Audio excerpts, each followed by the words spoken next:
For decades, if you worked as a teacher, a postal worker, or a police officer, you carried a number in the back of your mind.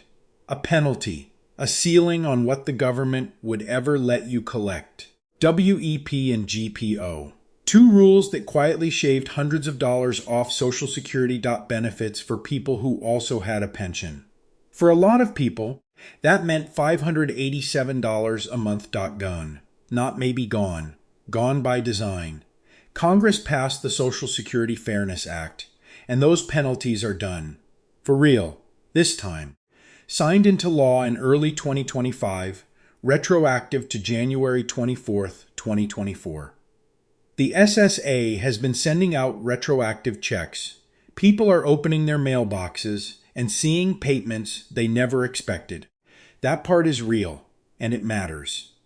I spent years sitting across from teachers and cops and postal workers, telling them the hard truth, that the system was going to cut thousands of dollars from what they thought they'd earned.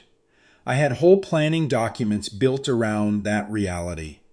I tore them up in early 2025. But here is where I need you to slow down. Because for years, the penalty was the danger. Now that it's gone, something else has taken its place. Getting 100% of your pension and 100% of your Social Security at the same time sounds like a clean win. For some people it is. For others, it quietly kicks off a completely different math problem. One that doesn't show up until tax season. One that can cost you more than the old penalty ever did. That $587 a month you're finally getting back. The government has a way to reclaim part of bot IT just through a different door. That's what this video is about. Before we get into the new problem, let me make sure we're on the same page about who this actually affects. Because not everyone with a pension is in the same situation. There are two groups here. Group A, you have a pension and you also paid into Social Security during your career. Maybe you worked in the private sector before joining public service. Maybe your state runs a pension system that still participates in Social Security. Either way, you've got credits in both. Group B, you have a pension and you never paid Social Security taxes during your government job. Teachers in Texas, postal workers under the old CSRS system, many state and local employees. Your pension was the deal. Social Security was not part of it. Both groups got hit by WEP and GPO, and both groups just had those penalties removed. So let's talk about what those penalties actually were. WEP, the Windfall Elimination Provision, changed the formula the SSA used to calculate your benefit. Social Security was designed with a progressive structure. Lower earners get a higher percentage of what they put in. But if you also had a pension from a job that didn't pay into SS, the SSA assumed you were already protected. So they recalculated your benefit using a less generous formula. The result, your Social Security check was smaller than someone with the same earnings record who didn't have a pension. GPO, the government pension offset, was a different cut. It targeted spousal and survivor benefits. If you were receiving a government pension and expected to collect on your spouse's Social Security record, GPO took 2/3 of your pension and deducted it from that spousal benefit. For most people, the math was brutal. Their spousal benefit went to zero, nothing left. These two rules working together could take someone who planned carefully and leave them holding far less than they expected. Now they're gone. The Fairness Act repealed both, retroactive to January 24th, 2024. The SSA has .EN processing the changes and mailing out retroactive lump sum payments to people who were shortchanged. For some people, those checks have been substantial. And here is exactly where the new problem begins. When WEP and GPO were in place, they were suppressing your Social Security income. That suppression, painful as it was, also kept your total reported income lower. The penalty was reducing your benefit, but it was also unintentionally keeping you out of a particular tax trap. Now both streams are flowing at full strength. Your pension, your Social Security. Combined, they push a number called Provisional Income higher than many people have ever .SN on a tax form. Provisional Income is the IRS formula that determines how much of your Social Security gets taxed. The calculation: take your adjusted gross income, which includes your full pension, then add half of your annual Social Security benefit. If that number lands above $34,000 as an individual, or $44,000 for a married couple, filing jointly, up to 85% of your Social Security benefit becomes taxable income. Think about what that means in practice. Someone who was receiving a reduced Social Security check because of WEP now gets the full amount. But that full amount, sitting on top of their pension, pushes their provisional income past the threshold. Suddenly, 85 cents of every dollar of their Social Security is being taxed at their marginal rate. The hand that gives and the hand that takes back are moving at the same time. I watched this happen to a postal worker last year. USPS, retired under CSRS, so Group B. He opened an envelope in early 2025 and found a retroactive payment from the SSA Decent Mungry. He told me he felt like the system had finally done right by him. Then April of 2026 came around. His CPA called. The retroactive lump sum counted as income in the year it was received. Combined with his pension, it had pushed him into a higher tax bracket. And going .ward, 85% of his Social Security was now taxable. He hadn't changed anything about how he was living. The law changed around him, and the bill arrived later. That's not a rare outcome. That's what happens when two income streams that were seriously capped suddenly run at full volume into a tax code that wasn't designed with pension holders in mind. The trade-off here is real, and it's worth naming directly. You traded a known penalty that suppressed your benefit for a hidden tax exposure that inflates your obligation. One showed up on your SSA statement. The other shows up in April. And if you don't plan for BIT, it can drain assets faster than the old WEP ever would have. Let me put a real face on this. A retired teacher in Texas, 34 years in the classroom, Houston Independent School District. She retired under TRS, the Teacher Retirement System of Texas. Texas is one of the states where public school teachers do not pay into Social Security through their teaching job. Her pension was the agreement. That was the whole deal. But she also worked 12 years in the private sector earlier in her career, enough to earn her 40 Social Security credits. So she qualified for both. Under the old rules, WEP would have recalculated her Social Security benefit using the loose favorable formula. Her pension, in the government's eyes, already covered her. The benefit she earned from those 12 private sector years would have been reduced significantly. Under the Fairness Act, that reduction is gone. She now collects her full TRS pension and her full Social Security benefit without either one cutting into the other. On paper, it looks like a clean win. Let's run the actual numbers. Her TRS pension, $2,800 a month. That's $33,600 a year. Her Social Security benefit after WEP is removed, $1,500 a month. That's $18,000 a year.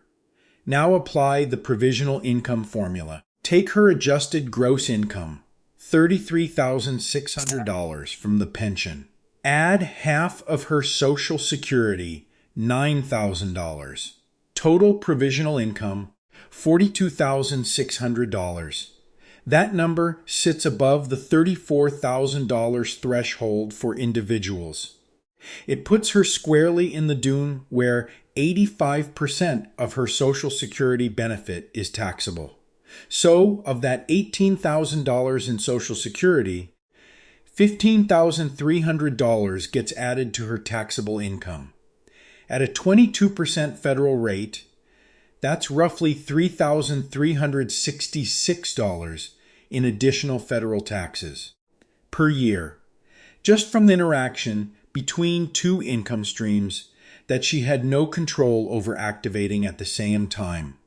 I remember sitting with a teacher from Houston reviewing her 1040 together. She pointed to line 6 billion. That's where the taxable portion of Social Security shows up. And she looked at me and said, "Wes, why does the government give me money with the right hand and then reach into my wallet with the left hand to take it back?" I didn't have a satisfying answer for her, because the honest answer is the tax code wasn't built for her situation. It was built for a world where pension holders and Social Security recipients were mostly separate populations. The Fairness Act changed who falls to both categories at once. The tax code hasn't caught up. But here is where it gets more serious. Right now, this teacher doesn't have a 401k or 403b pushing extra income at her. Her tax situation is uncomfortable but manageable. Fast forward to age 73. That's when recurrent minimum distributions kick in. If she has a 403b from years of contributing on top of her pension, the IRS will require her to pull money out of it whether she needs it or not. Now she has 3 income streams hitting at once: pension, Social Security, RMD. All 3 are ordinary income. All 3 stack on top of each other. The provisional income formula doesn't care that she didn't plan for this. It just adds. This is what the outline calls the fragility path. It's not one bad decision. It's 3 risable decisions made at different points in life that combine badly later. Claim Social Security at 62 because WEP is gone and you finally get the full amount. Leave the 403b to grow. Keep drawing the pension. Each one feels fine in isolation. Together, at 73, they can create a tax bill that erodes the retirement she spent 34 years building. The real trade-off isn't between having a pension and not having one. It's between treating these income streams as separate and independent, or understanding that they behave like a single system with interconnected pressure points. Collecting everything at once because you finally can is not the same as collecting everything at once because you've modeled what it costs. So let's talk about what to actually do with this. The core insight is something I call the pension shield. It sounds more complicated than it is. The idea is simply this: your pension is already doing a job. Let it do that job. And stop treating Social Security as the natural partner that gets claimed at the same time. Most people with a pension think about retirement income as 2 streams they turn on together.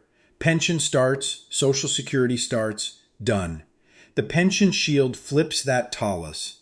Your pension is the floor. It covers the fixed costs, mortgage or rent, utilities, groceries, insurance, the non-negotiables. Once that floor is covered, you have something most Americans approaching retirement genuinely do not have: the ability to wait on Social Security without your life falling apart. That is not a small thing. Every year you delay Social Security past your full retirement age, your benefit grows by 8%, guaranteed, backed by the federal government. That growth runs until age 70. If your full retirement age is 67, delaying to 70 adds 24% to your monthly benefit, permanently. And because Social Security includes cost of living adjustments, that larger base grows, with inflation every year for the rest of your life. For someone in Group B, no SS taxes paid during the government job, pension as the only income floor. This delay strategy is especially powerful. Your pension already covers your life. Social Security delayed to 70 becomes what it was always meant to be: a long-term income protection tool, not a bill-paying mechanism for age 63. Now here is the second layer, and this one has a deadline. When you retire and before you turn 73, there is a window, a few years, sometimes longer, where your taxable income is lower than it will ever be again. Your pension is coming in. Your Social Security has not started yet. Your required minimum distributions have not triggered.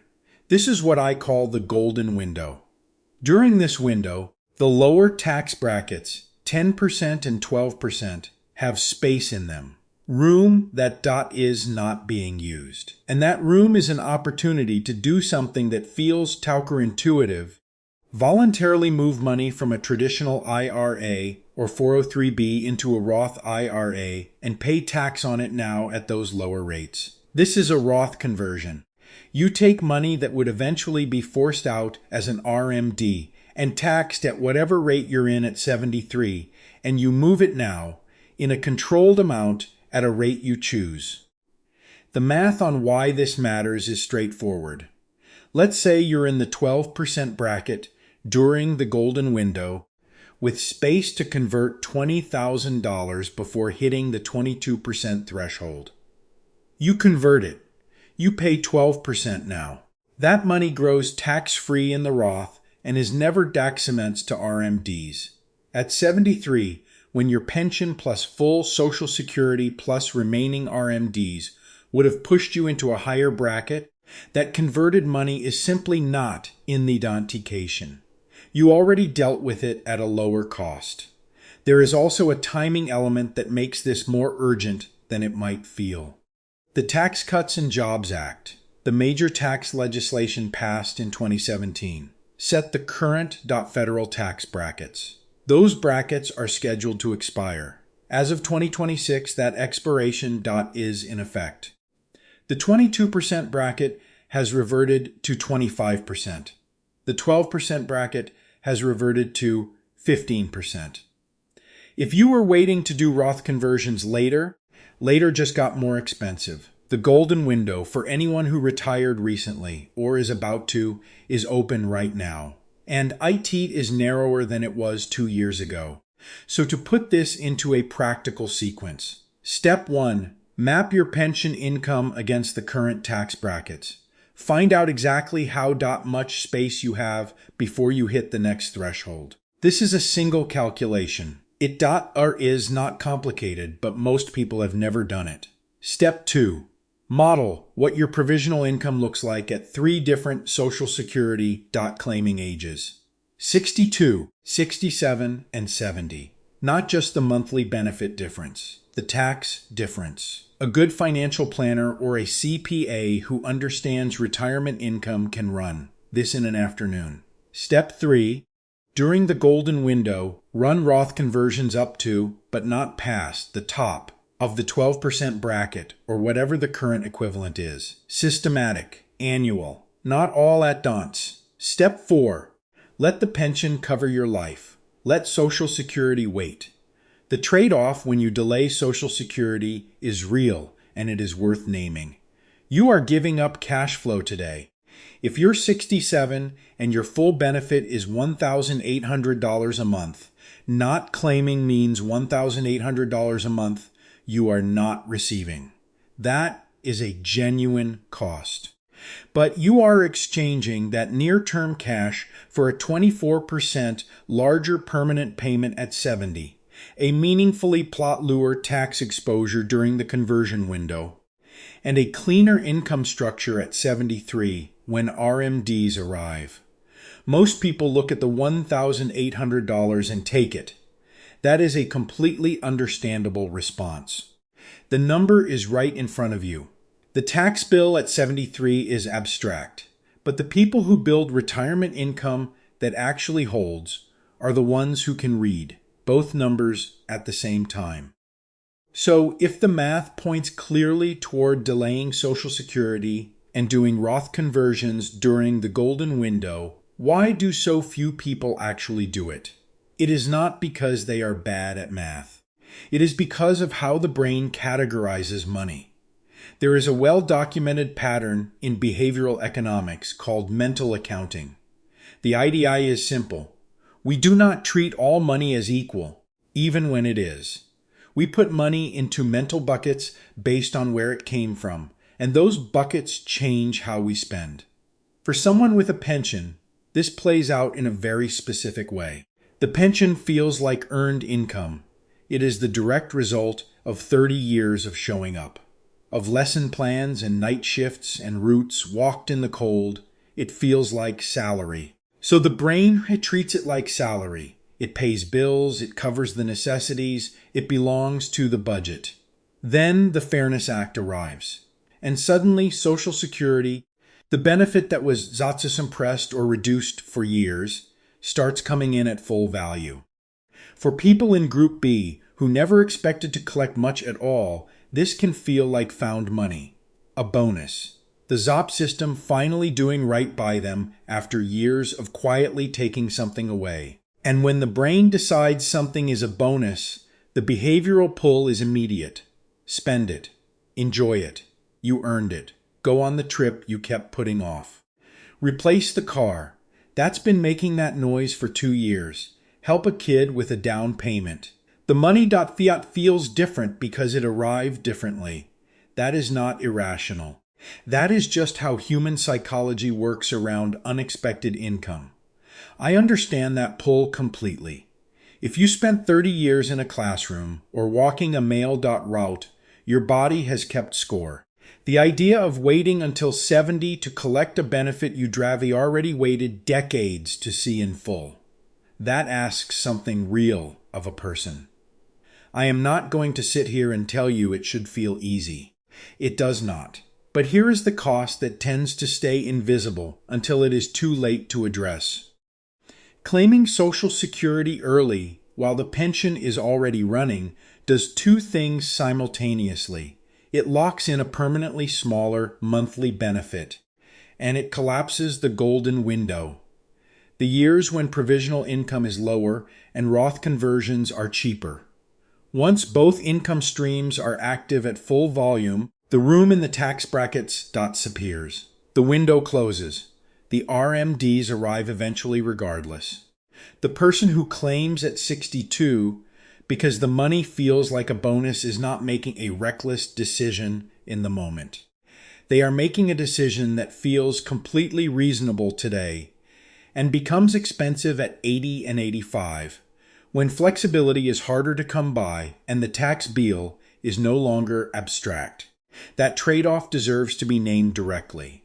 The desire to enjoy your own money right now is legitimate.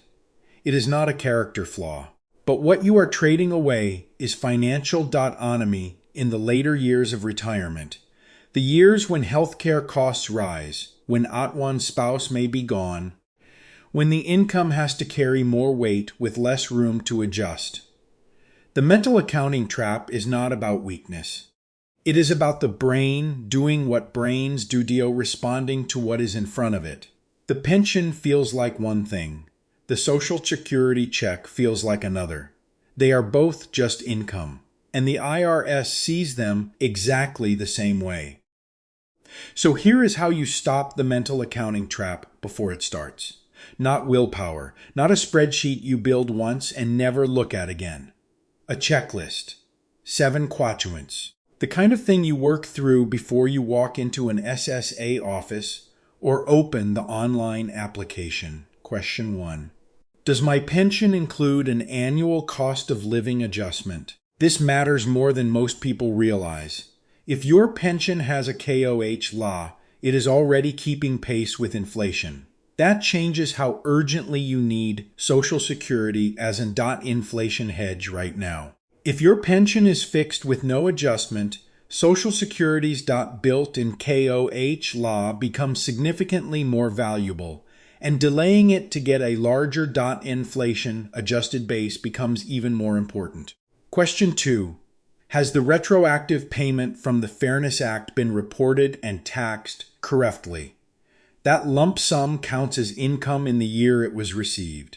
If it landed in 2025, it belongs on your 2025 return.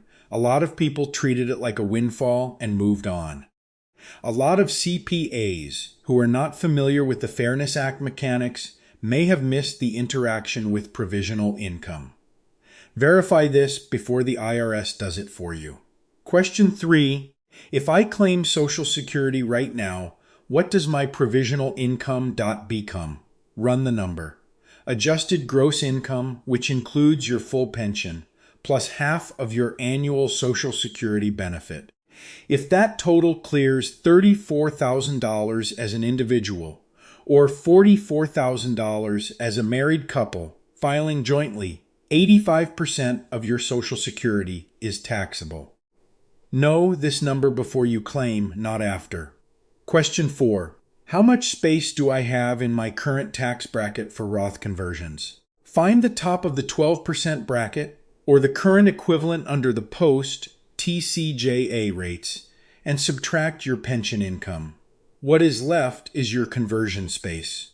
Even converting to $10,000 or $15,000 a year during the golden window compounds into meaningful tax protection by the time RMDs arrive. Question 5. What does my income picture look like at age 73, with all three streams redounding at once? Model it. Pension plus full Social Security plus required minimum distributions from any traditional IRA or 403(b). If you have never seen those three numbers added together on the same page, you need to before you make any claiming decision today. Question 6. Does my spouse have a separate Social Security benefit? And how does my claiming age affect their survivor benefit? If you have a higher earner in the household, the larger of the two Social Security benefits becomes the survivor benefit when one spouse passes. Delaying the higher benefit, 270, is not just a tax strategy. It is longevity insurance for whoever lives longer. Question 7. Am I making this decision based on what the money feels like, or based on what it actually costs? That is the mental accounting question, the one that does not have a formula. But it is the one that tends to determine whether the other 6 questions get asked at all. Before you do anything else, drop a comment below.